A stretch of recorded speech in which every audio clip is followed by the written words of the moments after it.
Edge of Fate is here, and it has dramatically changed the game as we know it. With the changes to armor stats, exotics, and abilities, build crafting has never been more important. That's why for this video, I'm bringing you an updated version of the classic Bonk Titan build, and it's stronger than ever. Let's jump right on into it. First things first, we have to talk about some of the major changes that came with Edge of Fate. First up, we have the changes to melee damage. Melee damage used to be multiplicative, meaning that the more damage and buffs you had, the stronger each individual buff gets. Now, they're additive. This is a pretty major nerf to melee damage. However, Bungie has buffed a ton of different melee damage bonuses to account for this. Overarching, this means that melee-based builds that only use a few damage bonuses will be stronger than they used to be, and melee-based builds that use a ton of different bonuses will be a bit weaker than they used to be.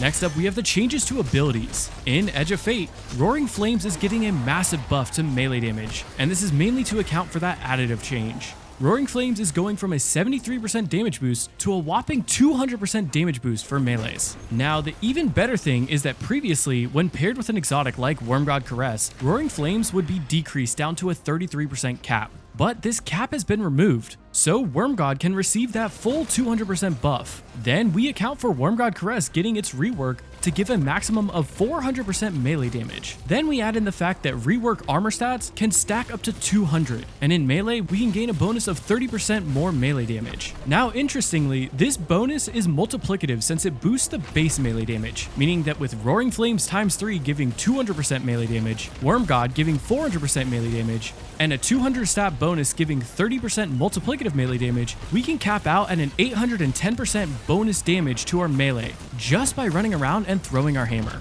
This makes it super strong and easy to use in pretty much any level of content, but we plan on amping up this build even more, so let's dive into the build and break down how it works. First up for our super, I'm opting for Hammer of Soul since this will give you the ability to hit any enemies, especially ones at range. And when it comes to the class ability, I went for Rally Barricade for its shorter cooldown, though you could opt for Towering Barricade if you like that extra protection. For the melee, I went with the classic Throwing Hammer, since this is the crux of the build, because we can keep throwing it at an enemy and then immediately picking it up, that way we can just keep throwing it over and over. Plus, it gives you Cure or a bump of health every time you pick up your hammer. As for the grenade, I'm bringing the Solar Grenade or the Thermite Grenade. The Thermite Grenade can deal more overall damage, but the Solar Grenade is more consistent, so pick whichever one you want.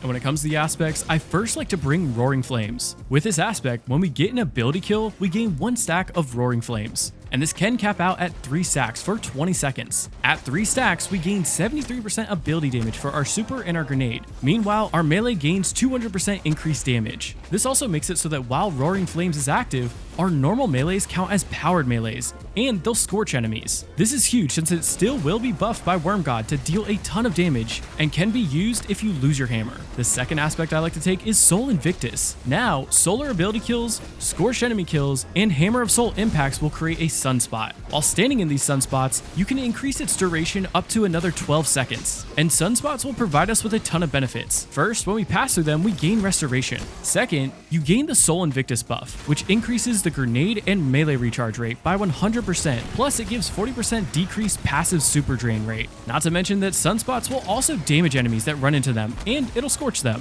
We can create a ton of sunspots, healing us, providing more ability energy, and passively dealing damage to enemies. Now, when it comes to fragments, in the past I almost never cared about if they added or subtracted from our stats. However, with the change to stats and the ability to add more damage, I'm going to focus on bringing the necessary fragments and filling the rest of the slots with fragments that help the stats that I want. So for our first fragment, I'm taking Ember of Empyrean. Now we can get solar kills to extend our restoration and radiant. This really helps keep you at the max time for your healing and weapon damage. And the second fragment I'm taking is Ember of Ashes. This will make it so that all sources of Scorch will apply 50% more stacks, and this leads to more damage and more ignitions. And normally, next I might bring Ember of Torches. However, we will be using solar weapons for Ember of Empyrean, and with the artifact for the season, we can easily gain Radiant. So for the last 2 fragments, I went for stat boosting fragments. First, I took Ember of Mercy. That way, when we pick up a fire sprite, we gain or extend our restoration timer. And this will help keep up your restoration, but it also gives plus 10 to our health stat, which will give back more health by picking up orbs and even more flinch resistance. And finally, I chose to bring Ember of Combustion. Now, importantly, this gives plus 10 to our strength stat, making it even easier to get 200 in your melee stat for that extra damage. This also makes it so that getting kills with our super will cause ignitions, and this turns your Hammer of Soul super into a really strong ad clearing machine, especially in hard content. And if you're enjoying the video or just excited to get into the new content, leaving a like and subscribing would be much appreciated. Alright, let's get right back to it.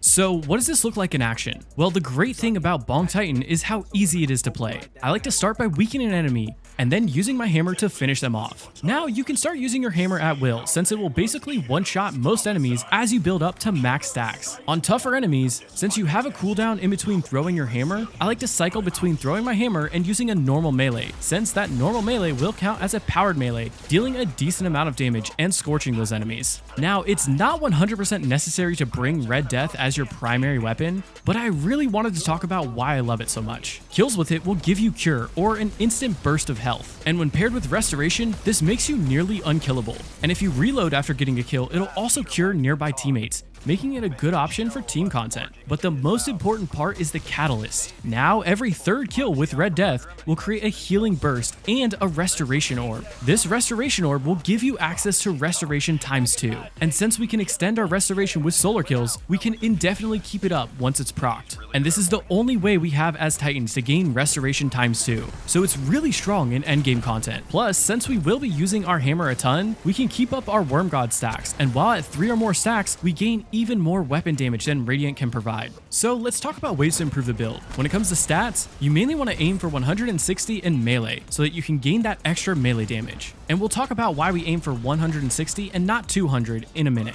But this might not be possible at first, since we do have to farm for those higher tier gear drops, though you still want to aim for as much melee stat as possible. Then you can shoot for as much weapons or super stats as possible. If you plan on using this build as an ad clearing build, I go for as much super as possible to make my roaming super very potent. Though if you want to be a boss melter, then you should aim for as much weapon stats as possible for that extra boss damage.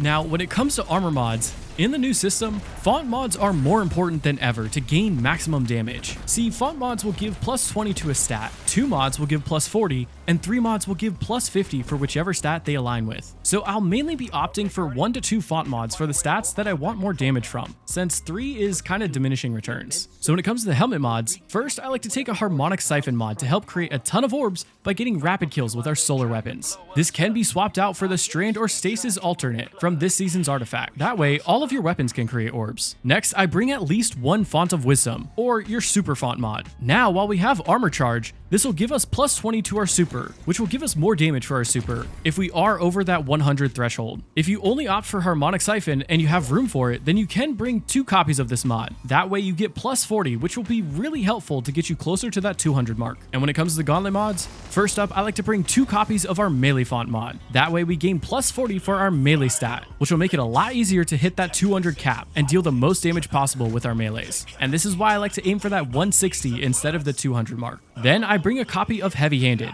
That way we can create an orb with a powered melee kill every 10 seconds. Now, intrinsically, we gain back more health when picking up orbs from our health stat. Plus, this will help keep our armor charge active for maximum benefit. And for the chest mods, I'm opting for 2 resistance mods. I like to bring 1 melee resistance and 1 elemental resistance to match the main damage type of the activity that I'm running. Then I like to bring a Font of Endurance, which would previously give more stats and resilience, but in the new system, this should give us more health stats. That way we can gain more health whenever we pick up an orb. As for the leg mods, I like to bring 3 solar weapon surges, since I love to bring a solar primary and heavy weapon, and this 22% damage will stack with the damage bonus from Radiant, or the damage bonus while at 3 or more stacks of Wormgod. Though if you do opt for a stasis primary, which will be important later with the artifact mods, then you could opt for a stasis heavy and swap out these mods for stasis weapon surges. When it comes to the class mods, I first like to bring powerful attraction. That way I can pick up any nearby orbs whenever we use our barricade. Then I like to bring 2 copies of time dilation. That way we can have 18 seconds per armor charge to ensure we have it constantly active for all of our stats and weapon damage bonuses. And this season, we have a ton of artifact mods boosting solar and even some stasis, which can be useful. First, we have Flame, Fiber, and Freeze, which will combine solar and strand, plus solar and stasis siphon mods to create more orbs with all of our weapons. Then we have Fever and Chill. This makes it so that multiple precision hits with solar and stasis weapons will give you a benefit. Solar weapons will give you access to Radiant, and stasis weapons will give you access to Frost Armor.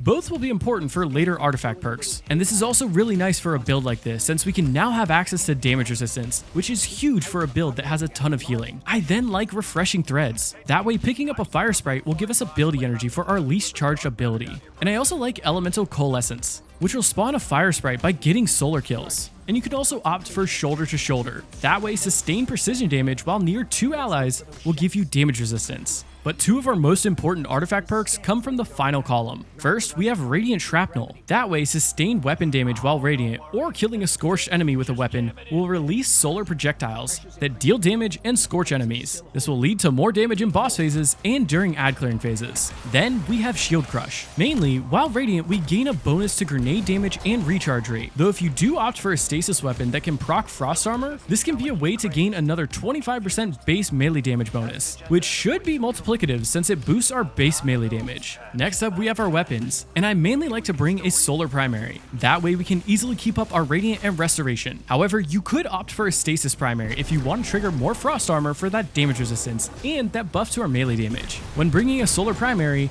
I like to bring a stasis secondary. Something like Rake Angle is a really good option, since it'll gain that glaive melee damage buff while Wormgod is active. Plus, it'll give you an on-demand shield to use to block 97.5% of all incoming damage. With Rake Angle, you can also get a roll with Rhyme Stealer and Chill Clip, meaning you can freeze enemies and gain stacks of frost armor for more damage resistance and that melee damage. Though you could opt for a stasis primary like Wicked Implement, which will incentivize you to hit those crits and gain that frost armor for more damage resistance. And for that second slot, I really like to bring Red Death Reformed. That way I can gain that access to restoration ×2. However, any solar primary with Heal Clip and Incandescent can be a really solid option. Though if you are bringing a stasis primary, then you could opt for a solar glaive like Greasy Luck, which can roll with close to melee to gain even more glaive melee damage. And in that heavy slot, you can bring your strongest heavy weapon that matches your primary weapon. For solar options, I really like Hezen Vengeance, with Envious Arsenal and Bait and Switch for a ton of burst damage, or Whisper of the Worm if you have a long damage phase on a boss with an easy to hit crit. As for stasis weapons, I really like Cold Comfort with Envious Arsenal and Bait and Switch, though you could still opt for Chill Inhibitor, which can also roll with Envious Arsenal and Bait and Switch.